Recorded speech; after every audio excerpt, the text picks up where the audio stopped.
April 18, 1945, Thüringen, Germany. The air hung heavy with the scent of burning pine and diesel as the American 761st Tank Battalion, known as the Black Panthers, pushed through the mountainous forests toward the small village of Altenburg. The villagers, their minds poisoned by years of Nazi propaganda, huddled in their cellars and makeshift bunkers. Terrified of the savage black beasts they had been warned would show no mercy.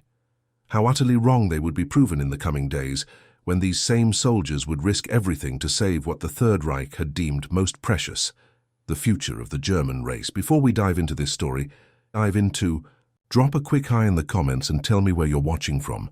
It really helps support the channel.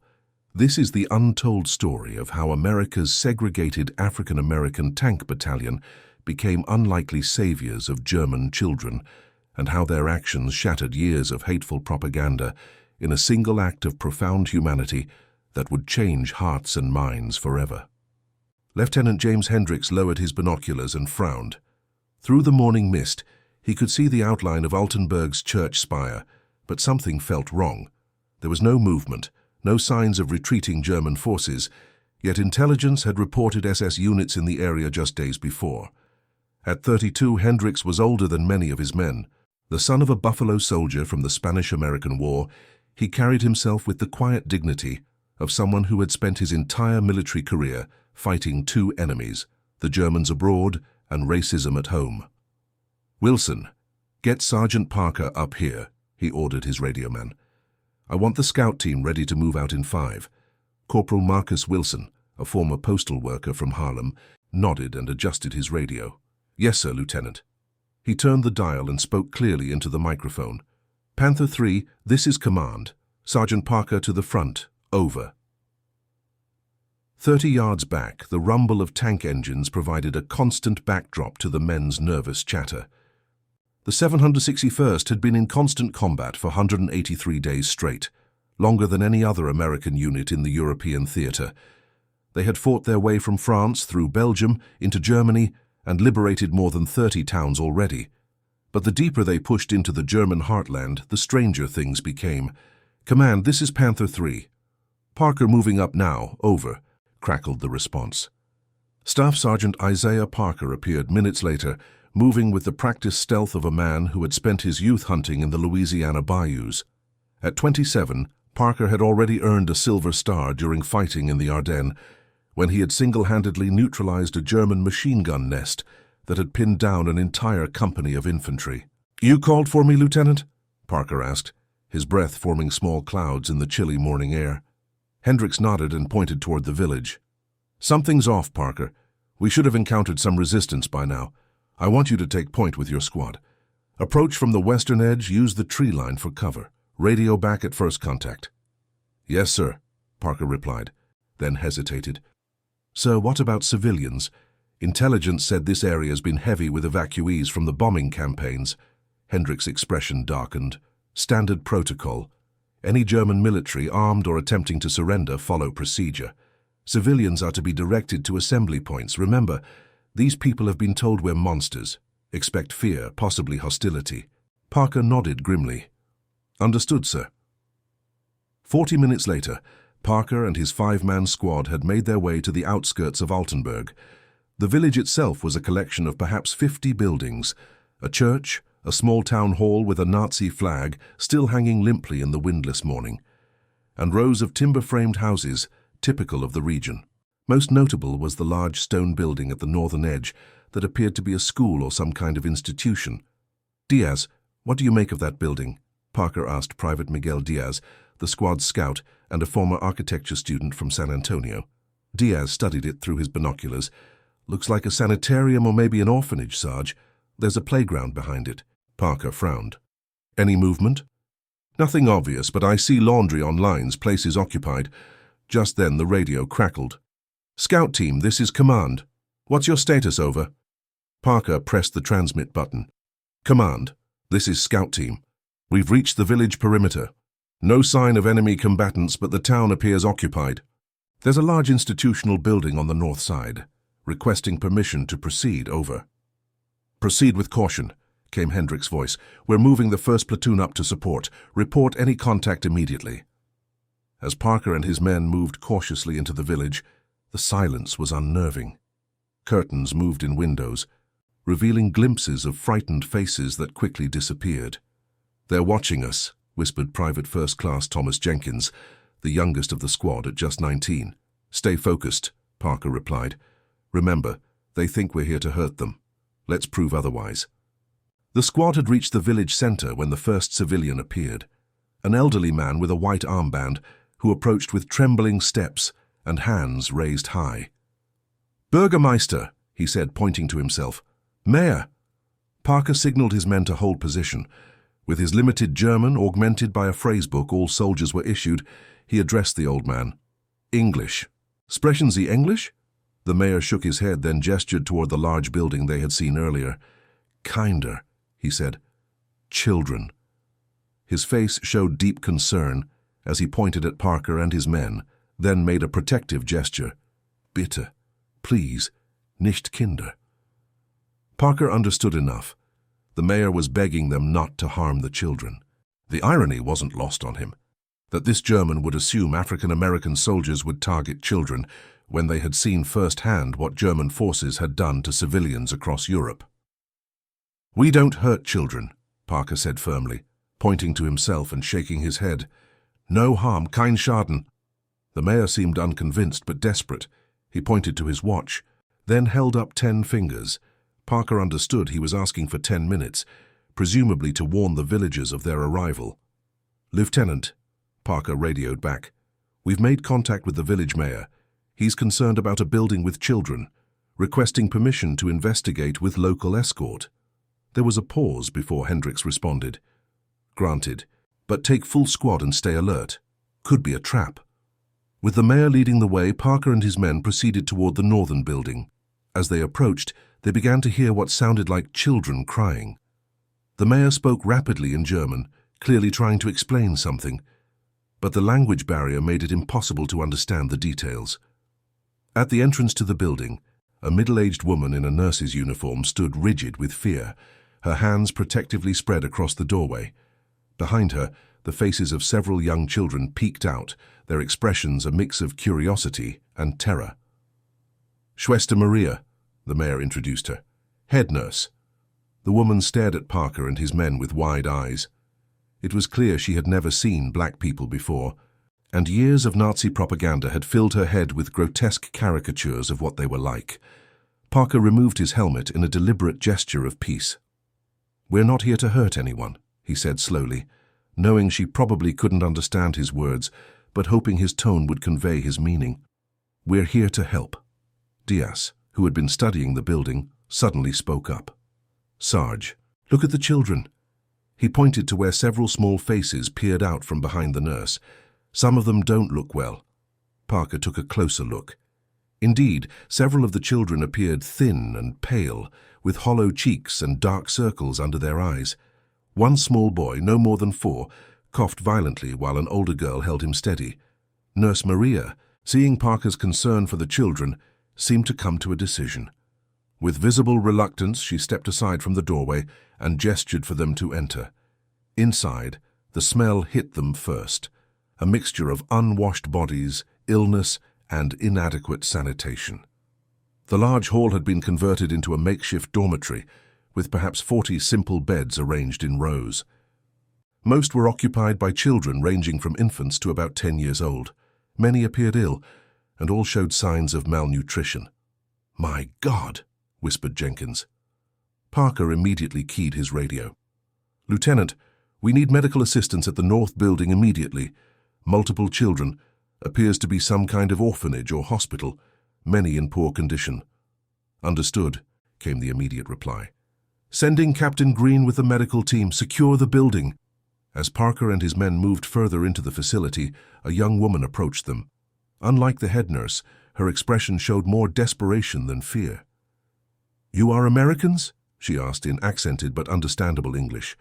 Parker nodded, relieved to find someone who spoke English. "Yes, I'm Sergeant Parker, 761st Tank Battalion, United States Army. I am Hannah Fisher. I work here as assistant to Schwester Maria." Her eyes darted nervously to the head nurse, who watched their interaction with obvious disapproval.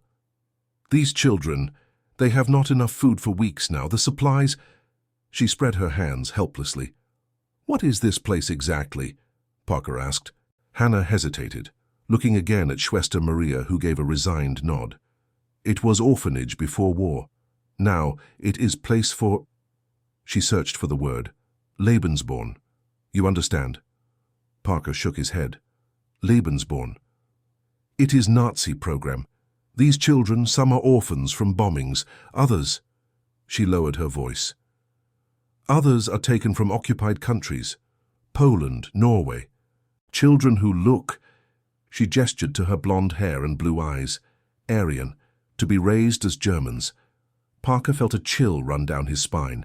He had heard rumors of such programs, but seeing the reality was different. And now? The party officials.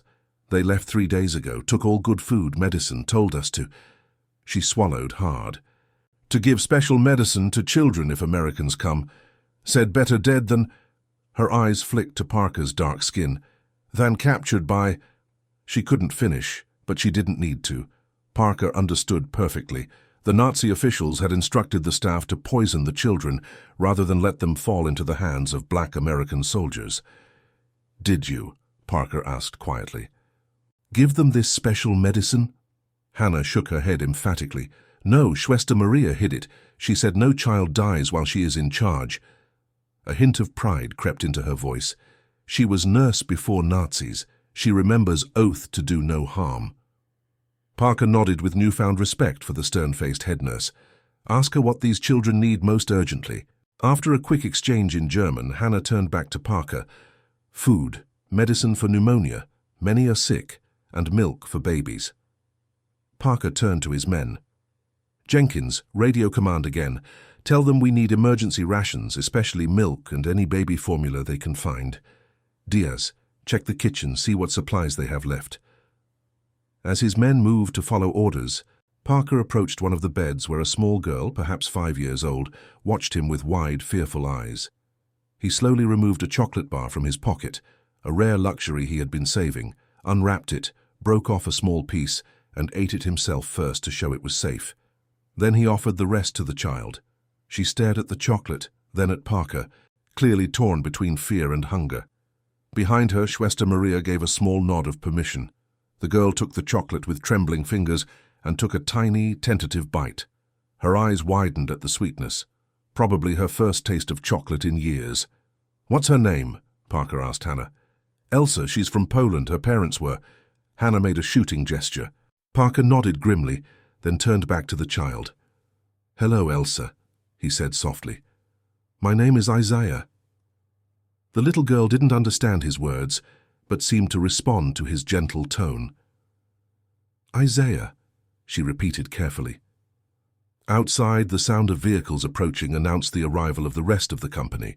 Soon, Captain William Green, the battalion's medical officer, was organizing a proper assessment of each child. "Most are suffering from malnutrition," Green reported to Parker and Lieutenant Hendricks, who had arrived with the medical team. "Several have respiratory infections, 2 cases of pneumonia that need immediate attention, but overall they're in better shape than I'd feared. Thanks to Schwester Maria," Parker said. "She disobeyed orders to eliminate them before we arrived." Hendricks' jaw tightened. "Jesus." "Sir," Parker said, "these children need more than we can provide here. They need a proper hospital." Hendricks nodded. "I'll contact Division. We should be able to arrange transport to a field hospital." He looked around at the children, many now cautiously accepting food from the American soldiers. What happens to them after that is above my pay grade. As the day progressed, the atmosphere in the building gradually shifted. The initial terror gave way to cautious acceptance as the children realized the soldiers weren't going to hurt them. By afternoon, when the field kitchen had been set up to provide hot meals, some of the older children were even smiling. Parker found himself sitting with Elsa and 3 other young children, helping them eat soup. The little Polish girl had apparently decided he was safe and now clung to his side whenever he was in view. "She likes you," Hannah observed, bringing over more bread. Parker smiled. "Kids are the same everywhere. They know who means them harm and who doesn't." Hannah's expression turned sad. "These children, they were told terrible things. about Americans especially. She gestured awkwardly to Parker's skin. Black soldiers, Parker finished for her. I know what propaganda says about us. Hannah looked ashamed. I never believed, but many did. Schwester Maria too, I think. But now she sees. Across the room, Schwester Maria was watching as Private Jenkins gently rocked an infant to sleep, singing softly what sounded like a church hymn. Her expression was complicated. There was still fear there, but also confusion, as if the world had suddenly stopped making sense. By evening, the village of Altenburg had been secured without a single shot fired. The rest of the 761st had established a perimeter, and arrangements had been made to transport the most seriously ill children to a field hospital the next morning. Hendricks had assigned Parker's squad to maintain security at the orphanage overnight.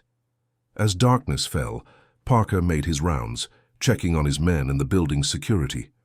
He found Diaz outside, smoking and staring up at the stars. Everything quiet, Diaz? The private nodded. Yes, Sarge. Village is locked down, no sign of any German military in the area. Parker leaned against the wall beside him. What do you make of all this? Diaz took a long drag from his cigarette. My grandmother used to say that God works in mysterious ways. Maybe this is one of them. He gestured toward the building. These people thought we were monsters. Now they're seeing the truth. The children, yes, Parker agreed. But the adults? Years of hate don't disappear overnight. Maybe not, Diaz conceded, but seeds have been planted. He flicked his cigarette butt away. You know what gets me, Sarge? How many other places like this are out there? How many children stolen, families destroyed? Parker had no answer for that. Inside, Parker found Hannah making up beds for the American medical staff, who would be staying overnight. The children are sleeping better tonight, she told him, with full bellies and feeling safe. That's good, Parker said. We'll have transport for the sick ones in the morning. Hannah hesitated, then asked, what will happen to them after war? Parker shook his head. I don't know. The authorities will try to find their families, I suppose, for those who still have them. And those who don't? Parker didn't have an answer for that either. Later that night, Parker was awakened from his light sleep by the sound of a child crying. He found Elsa sitting up in her bed, tears streaming down her face. She had been having a nightmare, Hannah explained when she arrived moments later. She dreams of the day soldiers came to her village, Hannah whispered, as Parker sat on the edge of Elsa's bed, awkwardly patting the child's small hand. Can you tell her something for me? Parker asked. When Hannah nodded, he continued, Tell her that no one will hurt her while I'm here, that I promise to keep her safe. Hannah translated, and through her tears Elsa looked up at Parker with an expression of such hope that it made his chest ache. She said something in Polish. What did she say? Parker asked. She asks if you will stay until her mama comes, Hannah replied softly. I did not tell her yet that her mother is not coming. Parker felt something break inside him. Tell her I'll stay as long as I can. After Hannah translated, Elsa nodded solemnly and lay back down. Parker stayed beside her until she fell asleep again, her small hand gripping his finger. In the morning, the true scope of their discovery became clearer. Captain Green had been in radio contact with division headquarters, and orders had come through. The children were to be evacuated to a proper medical facility, and an investigation would be launched into the Lebensborn program.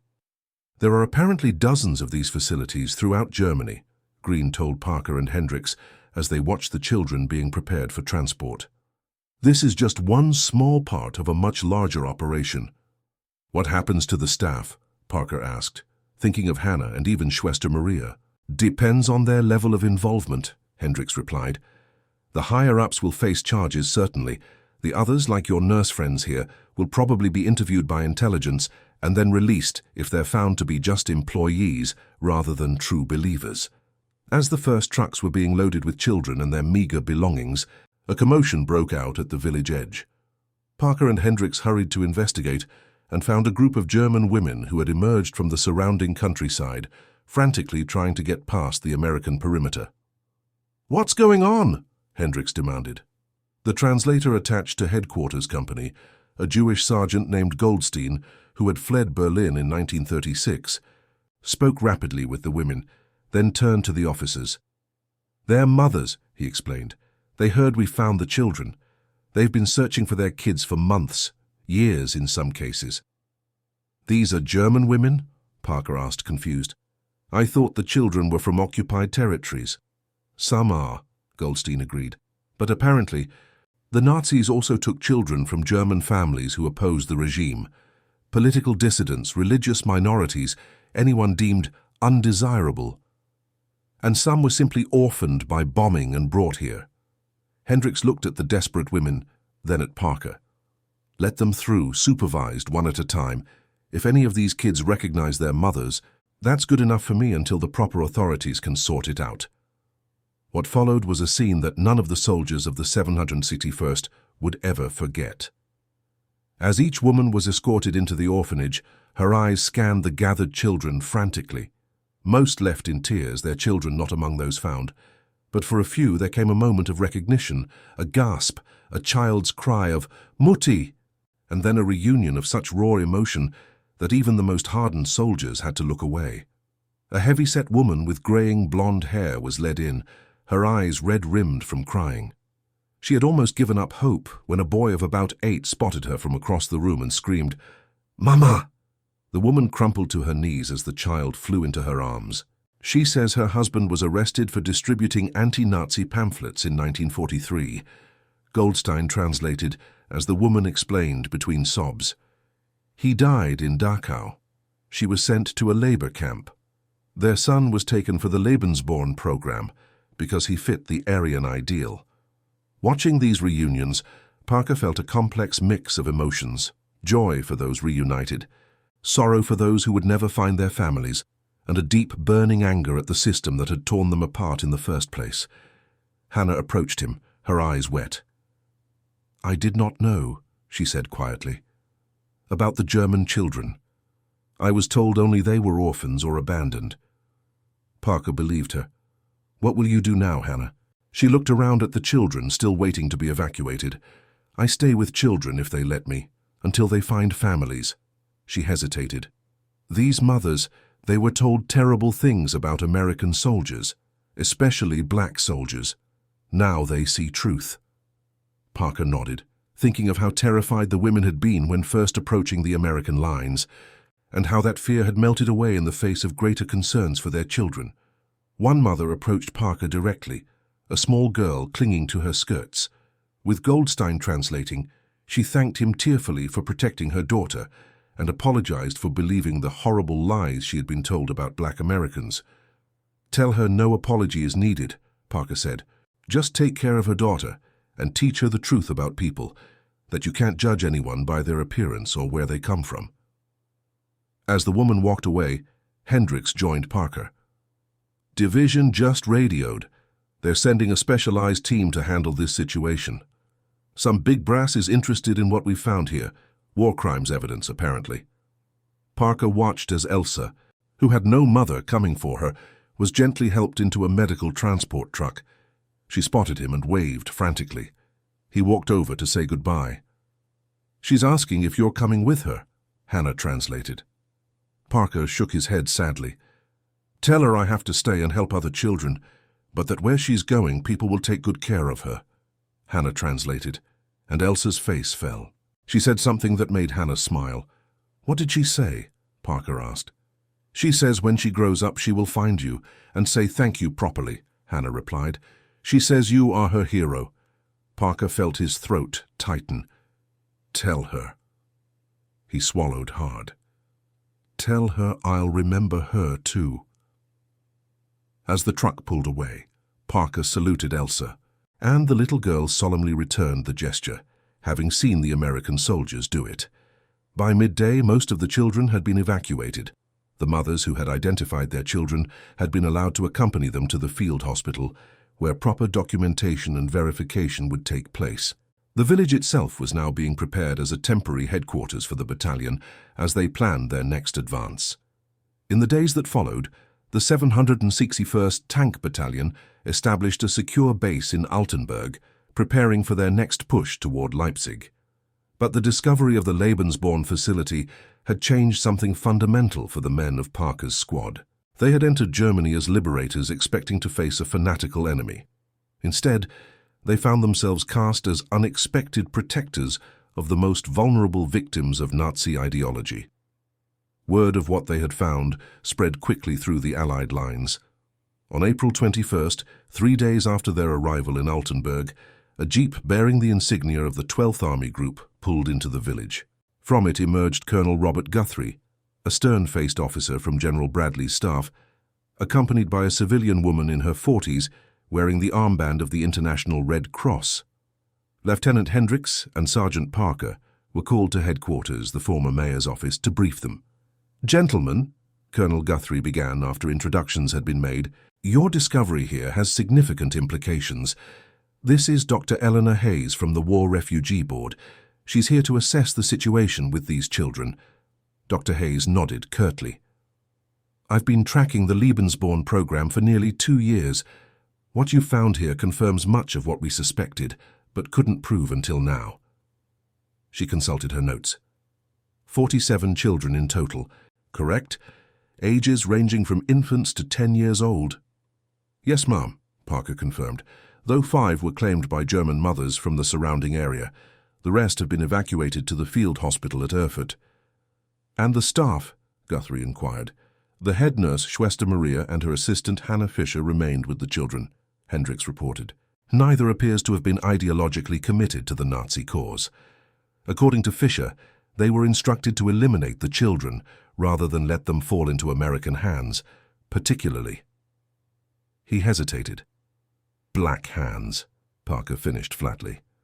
Dr. Hayes shook her head in disgust. "Yes, that's consistent with what we know of the program's protocols. The racial ideology ran deep." She turned to Parker with an appraising look. "Sergeant, I understand you developed a particular rapport with the children." Parker shifted uncomfortably under her gaze. "They were just hungry and scared, ma'am. Any soldier would have done the same." Hayes smiled slightly. "Perhaps. But I've interviewed Nurse Fisher and several of the mothers. They specifically mentioned you by name." She consulted her notes again. One mother, Frieda Becker, said that seeing a black American soldier comforting her son was what finally broke the spell of 12 years of lies. Parker didn't know how to respond to that. Colonel Guthrie cleared his throat. "The point is, gentlemen, that what happened here has potential strategic value beyond the humanitarian aspect. Dr. Hayes believes, and I concur, that properly documented, this incident could be useful in our denazification efforts after the war."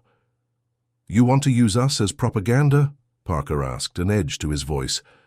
"I want to use the truth to counter years of lies," Hayes replied firmly. "Nothing more, nothing less." Hendricks intervened smoothly. "What exactly do you need from us, Colonel?"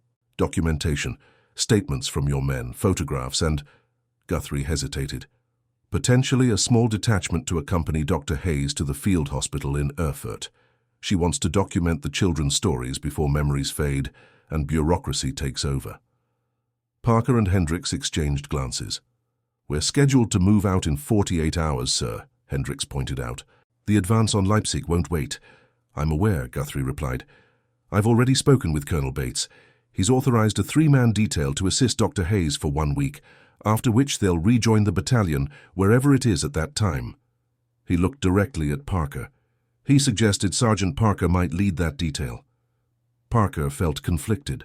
Part of him wanted to stay with his unit, with the men he had fought alongside for nearly 200 days of combat, but another part couldn't forget Elsa's face as the truck pulled away.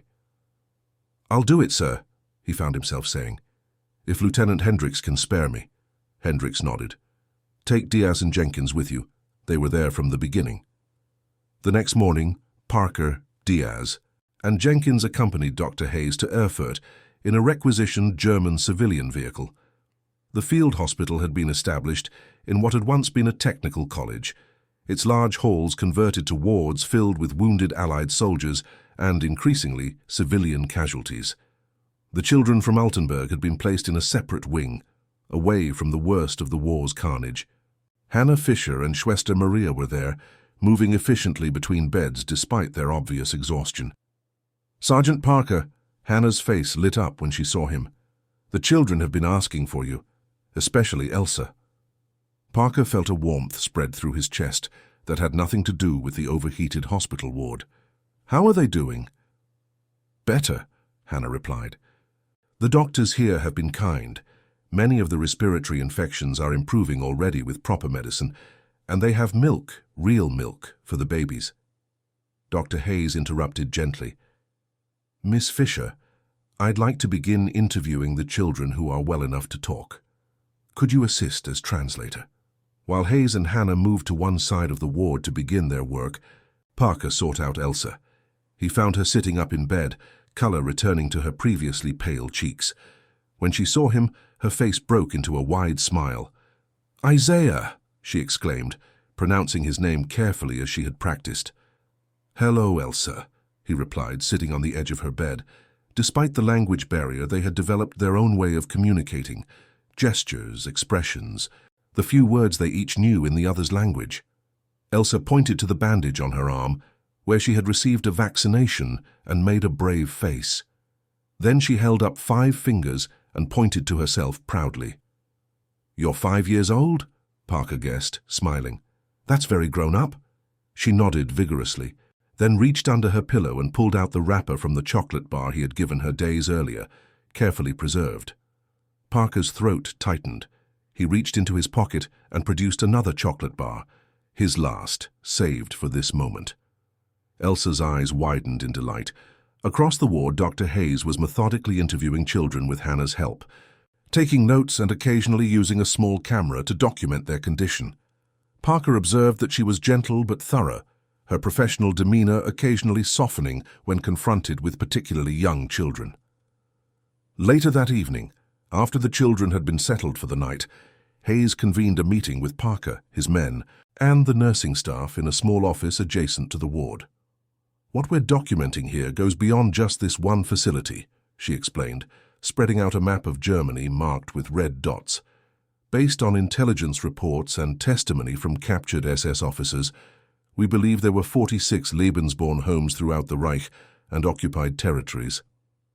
46? Jenkins whispered, horrified. Hayes nodded grimly. "With approximately 8,000 children processed through them. Some were orphans, true, but many were systematically stolen from families in Poland, Norway, Czechoslovakia, anywhere the Nazis found children who met their racial criteria." "And the German children?" Diaz asked. "Like the ones whose mothers found them here?" "Political retribution," Hayes confirmed. "If a German family opposed the regime, their children could be taken as punishment and to be properly educated in Nazi ideology." She looked at Hannah. "Miss Fisher, can you tell us more about how this particular home operated?" Hannah twisted her hands nervously. "I came only last year. After bombing in Dresden, I needed work. They told me it was orphanage for war children." Her eyes filled with tears. "I did not know about stealing children, I swear." "We believe you," Parker assured her. "What about the Nazi officials who were here, the ones who left before we arrived?" "Herr Dr. Müller was in charge," Hannah replied. "And Frau Hess, the party representative. They left with 2 SS officers. They took all records with them." Hayes leaned forward intently. "Do you remember anything about these records? Any details about where the children came from, how they were selected?" Hannah hesitated, then looked at Schwester Maria, who had been silent throughout the meeting. The older nurse nodded slightly. "There was a book," Hannah said slowly. "A register with all children. Where they come from, their measurements, skull size, eye color, hair samples. Frau Hess took it, but..." "But what?" Hayes pressed. "Schwester Maria made copies," Hannah admitted, "of names, dates, origins. She said if war ended and children survived, someone must know who they are." Schwester Maria spoke for the first time, her heavily accented English halting but understandable. "Children are not things to measure and sort. They are not cattle for breeding." Her weathered face showed decades of nursing experience and the moral certainty that had led her to defy Nazi orders. "I took oath to protect patients. These children are my patients." Hayes looked at the older nurse with newfound respect. "Nurse Maria, those records could be crucial for reuniting these children with their families after the war. Would you be willing to share them?" Maria reached into the pocket of her apron and withdrew a small notebook, handing it to Hayes without hesitation.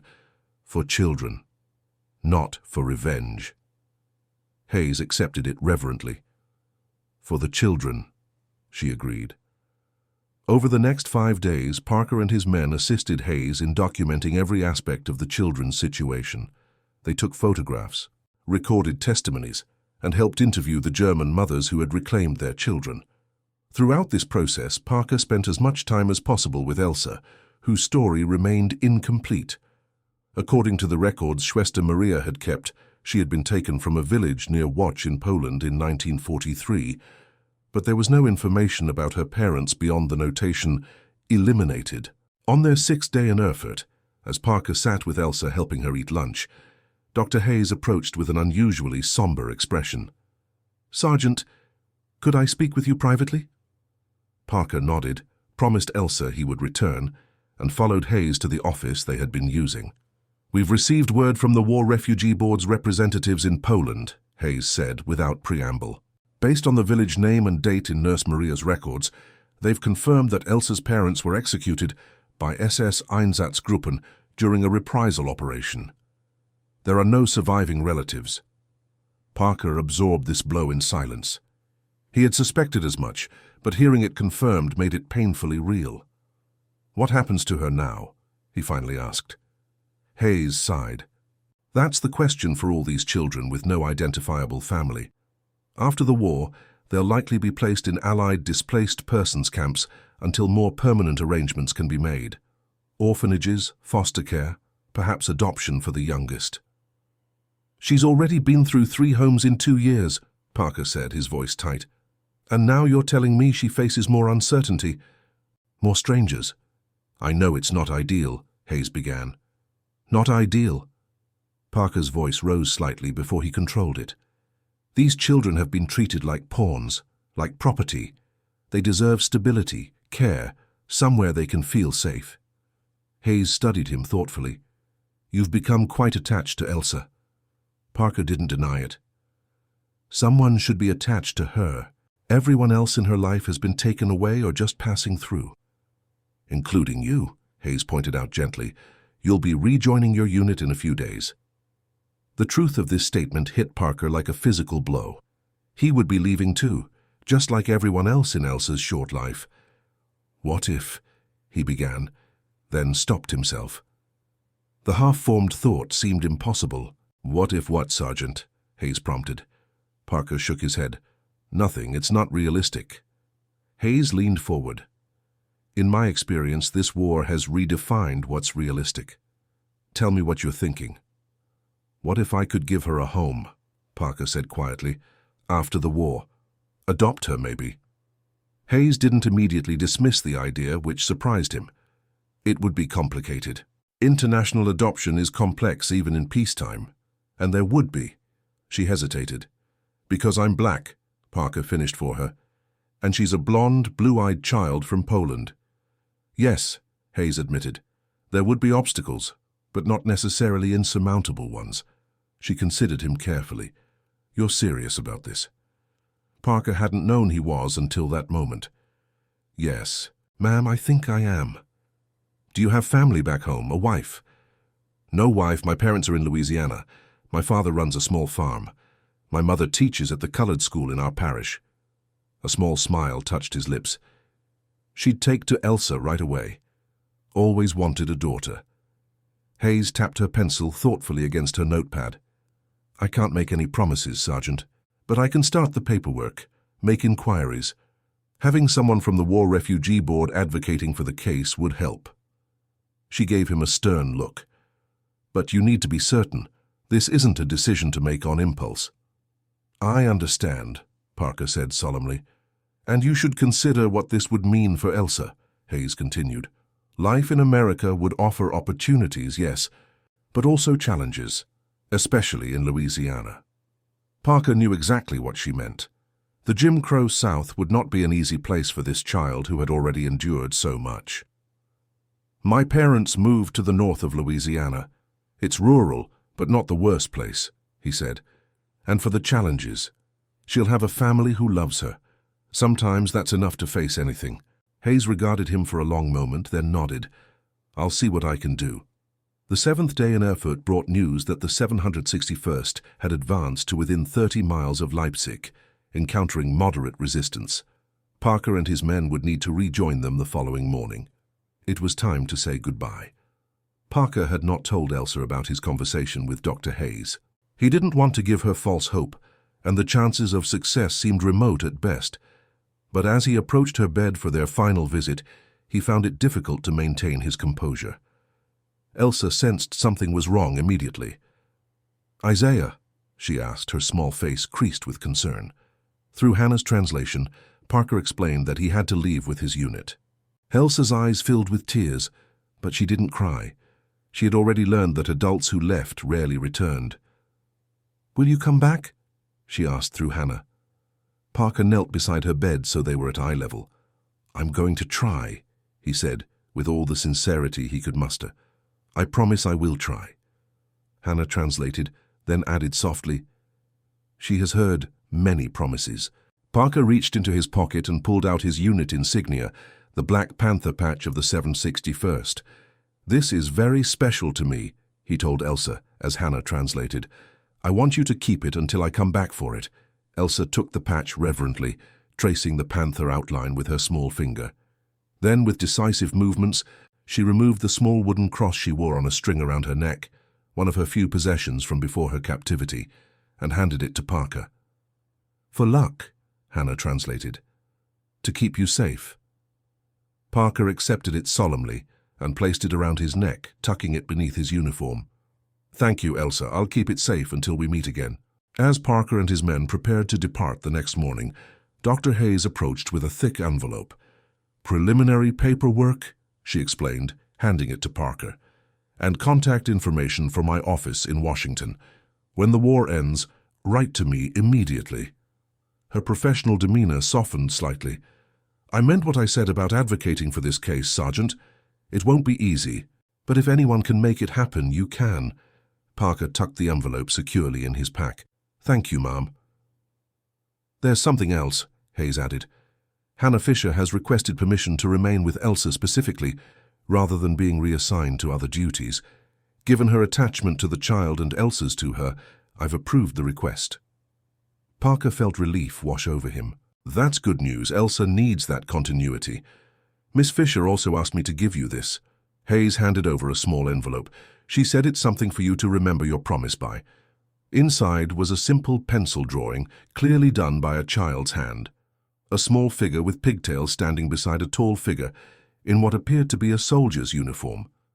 At the bottom, in careful block letters, was written Elsa and Isaiah. The war ground on for another 2 weeks.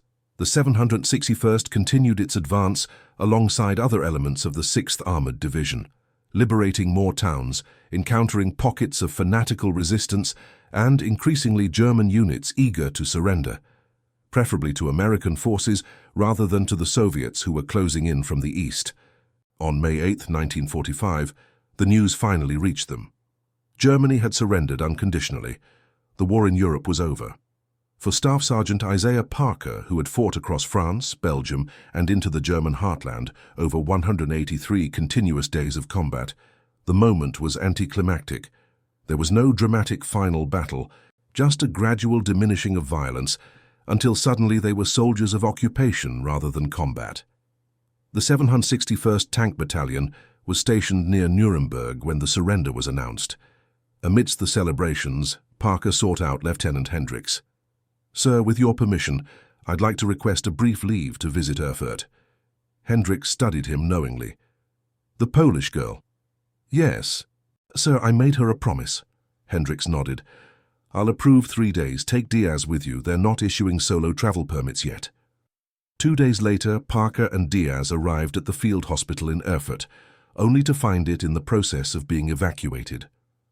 Most of the wounded soldiers had been transferred to larger facilities or were being prepared for transport back to England and eventually home to America.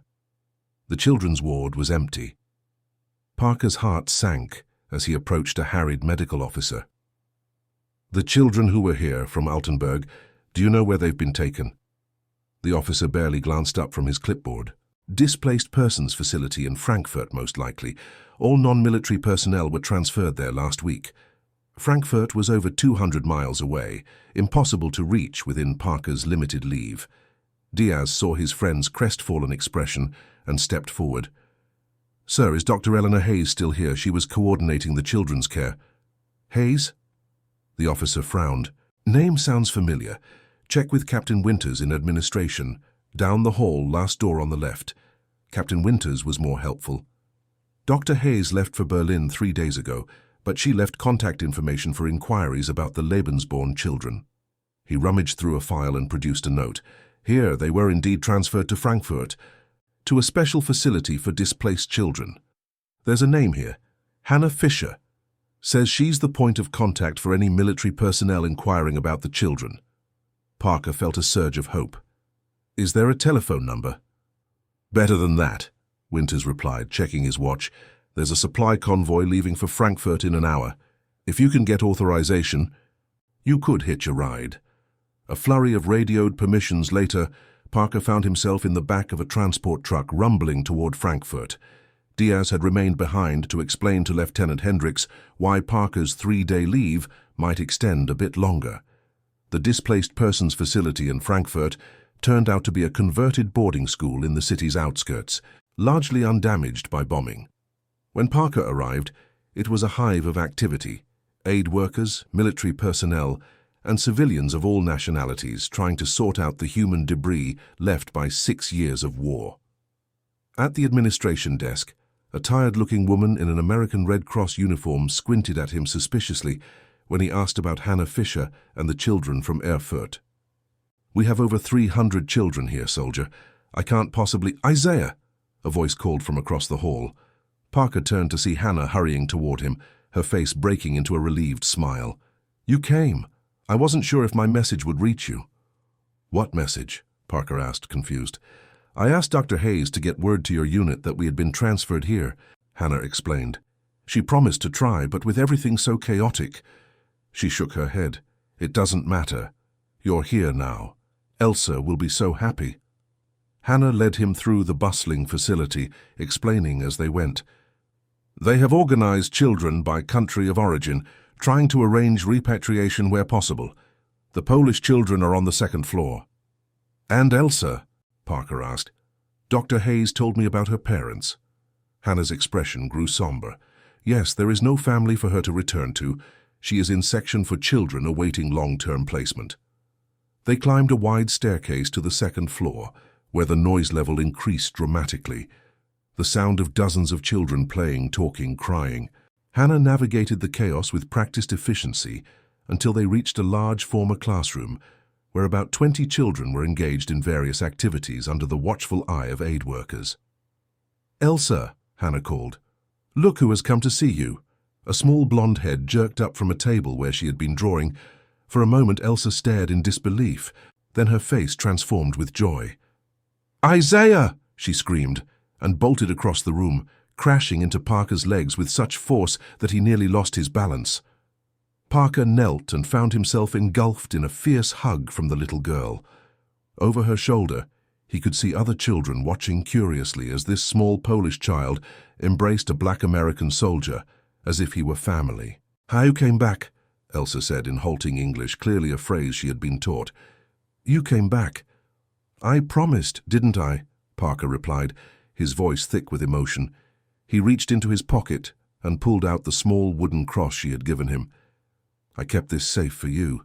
Elsa beamed and reached under her collar, producing the 761st patch he had given her. "I keep safe too." Through Hannah's translation, Elsa excitedly showed Parker her drawings, introduced him to her new friends, and proudly demonstrated the English words she had learned. Parker noticed that many of the other children were watching their interaction with a mixture of curiosity and longing. How many of them were waiting for someone, anyone from their past, to return for them? Later, when Elsa had been persuaded to rejoin an art activity, Hannah led Parker to a quiet corner to talk. "She asks about you every day," Hannah said quietly. "Wants to know when you will take her to America." Parker felt a pang of guilt. "I never promised that specifically." Children hear what they hope for, Hannah replied with a small shrug. Dr. Hayes told me about your idea, about adoption. It was just a thought, Parker said, suddenly unsure. The war's over now, things are different. Hannah studied him intently. Is it different for Elsa? She still has no family. Parker had no answer for that. Dr. Hayes left papers for you, Hannah continued, reaching into her pocket and producing a sealed envelope. She said you would know what they mean. Inside was a brief note from Hayes. Sergeant Parker, if you are reading this, you've found your way to Frankfurt, as I suspected you might. The necessary inquiries have been initiated regarding your interest in Elsa's case. The attached form requires your signature to proceed further. Be advised that this process will take months at minimum, and success is not guaranteed. What is guaranteed is that this child needs stability and care now, not someday. Whatever you decide, make it a decision you can live with. Dr. E. Hayes. War Refugee Board. Parker stared at the official-looking form attached to the note. It was a preliminary application for international adoption, with his name already filled in. I don't know if this is possible, he said quietly. There are so many obstacles. Hannah smiled sadly. After what we have all lived through, is bureaucracy the most difficult obstacle? The world has been destroyed and is being rebuilt. In such times, many things become possible that were impossible before. Parker thought of his parents back in Louisiana, of the life that awaited him after demobilization. Would they understand his attachment to this Polish child? Would his community? Could he provide Elsa with the stability and opportunities she deserved? I need time to think, he said finally. Hannah nodded understandingly. You can stay until tomorrow. Elsa would like that. Yes, Parker agreed. Until tomorrow. That evening, Parker sat with Elsa as she ate dinner, teaching her simple English words for the food on her plate. Afterward, she insisted on showing him where she slept, a small bed in a dormitory room shared with 7 other girls of similar age. As Hannah helped prepare the children for bed, Parker found himself surrounded by curious children, all wanting to touch his uniform, to see his medals, to hear his deep voice speak in the strange language of their liberators. Despite the language barrier, he found ways to make them laugh, simple magic tricks with coins, funny faces, pantomimed stories. When it came time for lights out, Elsa refused to let him leave. Stay until sleep, she insisted through Hannah. So Parker sat beside her bed, holding her small hand as her eyelids grew heavy.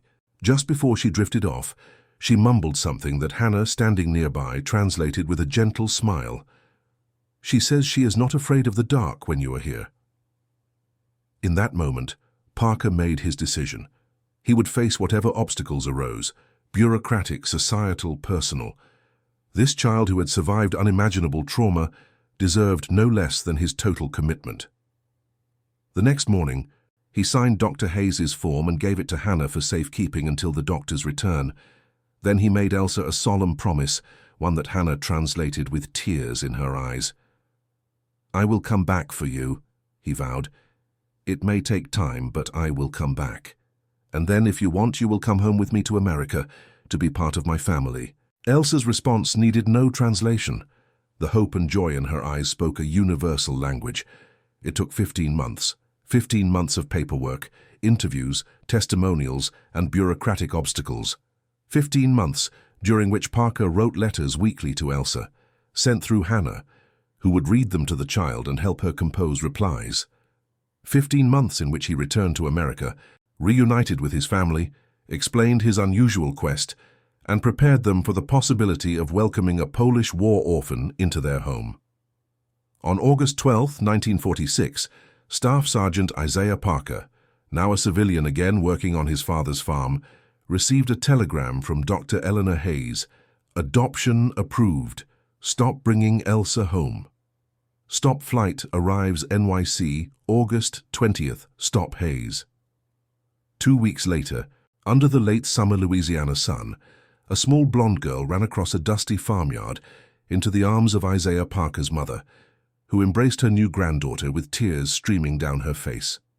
Behind them, Parker watched with Hannah Fisher, who had accompanied Elsa on her journey and would stay for 1 month to ease the transition. "Look at that," Parker said softly. "My mother is already teaching her to shell peas. She'll be speaking with a Louisiana accent before Christmas." Hannah smiled. "It is good, what you have done." Parker shook his head. "It's selfish, really. She brings as much to us as we could ever give her." That evening, as fireflies began to rise from the fields surrounding the Parker farm, Elsa sat on the porch swing between Isaiah and his father, listening to the older man's deep voice tell stories of his own father, who had been born into slavery but lived to see his son serve in the Spanish-American War. 3 generations linking arms across a chasm of history, creating a new kind of family, forged in the aftermath of humanity's darkest hour.